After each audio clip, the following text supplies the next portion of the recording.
With December quickly approaching and the seasons changing, I know there's many of us out there that have a lot to be thankful for, like having loving friends and family, being able to wake up every day with food on the table, having a roof over your head, a place you can call home and seek shelter from the harsh, cold wind. Even in video games, we seem to have safe places to curl up to. Sure, the game may be a challenge, but why not make your place of rest and leisure as enjoyable, safe, and comfortable as possible? And do you know what else in games acts as a comforting spot to lay down your weapons besides a literal bed to retire to?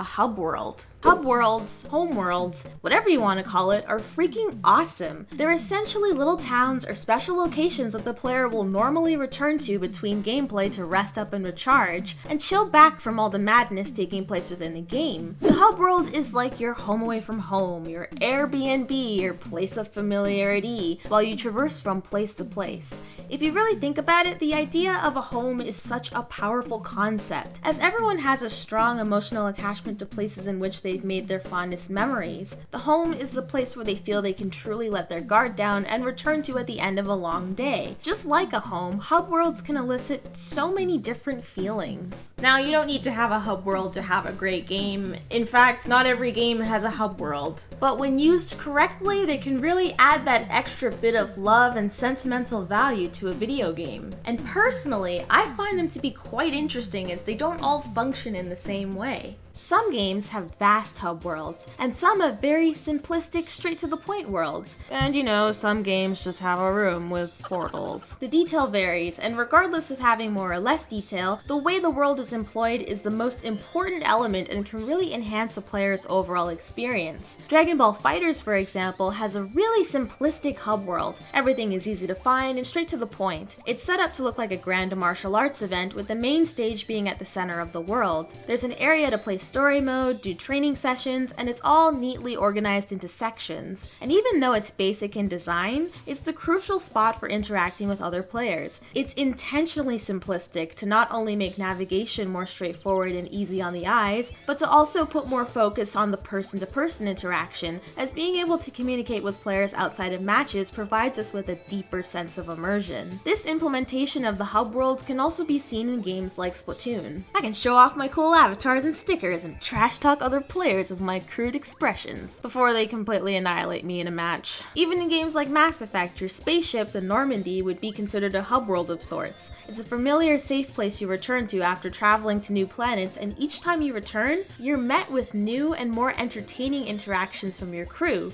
which makes you feel more like a family the more you get to know the personalities and stories of those you're flying with. But some hub worlds can be more complex and abstract than that. Thinking back to Kingdom Hearts 1, even though it technically wasn't a hub world, Traverse Town to some degree always felt like one, and served as one of the main hubs in the game. Traverse Town was a quaint-looking Victorian-style town and a world where characters could take refuge after losing their own worlds to the Heartless. It really was kind of like a home away from home. The characters were like stowaways where the town was their temporary salvation and shelter. It may not have been a location you'd frequently return to like a traditional hub world, but in many ways it served a similar function and acted as a hub to not only the lost characters but also to the player. Your worlds are all divided, but the one common place you could seek refuge was Traverse Town. The town was divided into 3 main districts that functioned to sort of set you up for the dangers you'd expect to see when traveling to more difficult worlds. You could rest up and explore the world securely, but each district would become more dangerous to explore than the last, as everything beyond District 1 was filled with random encounters and felt more secluded, so you'd often get that wholesome comfort when being in Traverse Town, while simultaneously feeling a sense that things were layered under something a lot more sinister and corrupt. Traverse Town served as a greater function to the game's story than hub worlds you'd find in Dragon Ball FighterZ and Splatoon. It was important because it aided in the game's story progression. Before you went out to fight the Heartless within the different worlds, you had to face the demons creeping outside of your own window. You were given all the necessary resources, including an abundance of character interaction for story building in the first district, and as you slowly made your way out traversing experiencing the dangers, you were given less resources and had your hand held less along the way. One of the biggest reasons it felt like home for me was because, as explained earlier, the world came into creation as a result of characters being in need of shelter. It's literally here to comfort and protect you and all of the other lost, broken, and defeated heroes who are just trying to find their way, so you inevitably form a close relationship with a town that was birthed out of your own sorrow. Which brings me to the last part of my discussion. I gave some examples of overly simplistic hubs in homeworlds and also some that were more complicated, but I kind of want to step back and talk about a hub world that fits more in between those two categories. Probably one of my favorite hub worlds out of all the games I've ever played. Like I said before, homes in games are like our home away from home, and I'm sure many of us have a special bond and personal connection to certain video game worlds for whatever reason it may be. So I'd like to take a second right now to quickly list off some of the many reasons why Autumn Plains in Spyro 2 Ripto's Rage is one of my favorite homeworlds of all time and why it's always felt like a second home to me. I'm a dragon.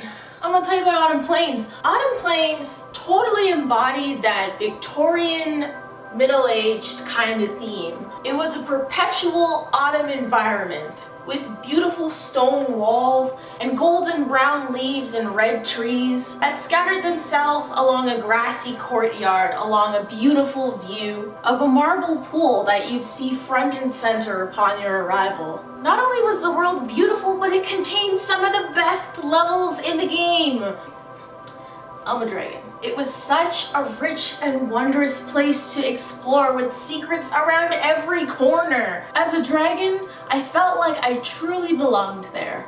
I'm a dragon. Even goddamn Moneybags would set up shop there. He knew how rich and prosperous the land was. And because he loved to exploit you for gems, you'd end up forking over many a gems to this jerkwad at every corner. Autumn Plains was calm. It felt isolated yet really whimsical, almost as if they were fairies hiding inside of the castle. The music was peaceful, ambient, and serene, and this, along with the ambient sounds, helped to amplify this feeling of calmness and oneness with the world around you. I used to take naps with the game's music just playing in the background. I'd close my eyes and just enjoy the moment until my mom would wake me up and say, "Stop that.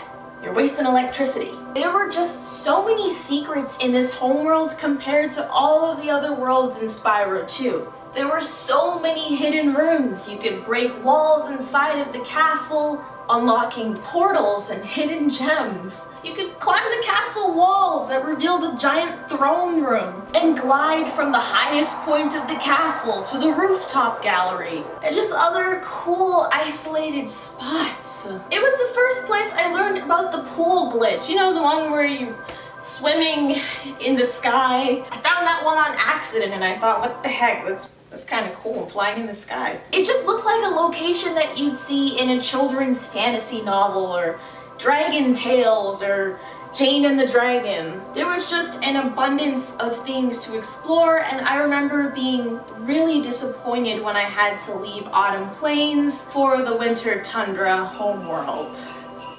Is it cold in here? Heck, I didn't want to leave because Autumn Plains just felt like home. So you can imagine, with the remaster having been released a few weeks ago, I was over the moon excited to see how they could take an already lush and beautiful 32-bit environment and improve it from the ground up. How can they embellish on an already beautiful, ripe, and abundant world? So what was the verdict? Did they disappoint? Was it everything I remembered?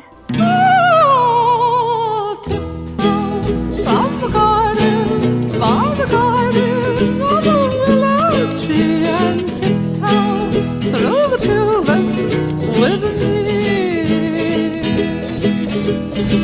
Hi guys, thank you so much for watching my video. If you want to support my channel, please don't forget to like the video, subscribe, and hit the bell for notifications. It's free and it helps me out a whole lot. If you guys want to donate, you can pledge to me through my Patreon. I give out neat little prizes on there. And if you guys want to take it a step further, I also have a Big Cartel website where I sell my acrylic anime paintings. Any and all support is good support to me and much appreciated. Until next time guys, thanks so much for watching. Swing like a dragon. spring like a dragon? Can you give it absolutely everything like a dragon? Can you sing it like a dragon? Sing it! Dudley, Dudley the dragon, Dudley, Dudley the dragon, laughing or singing or playing a game. If you're looking for adventure, call out his name. Dudley, Dudley the dragon, Dudley, Dudley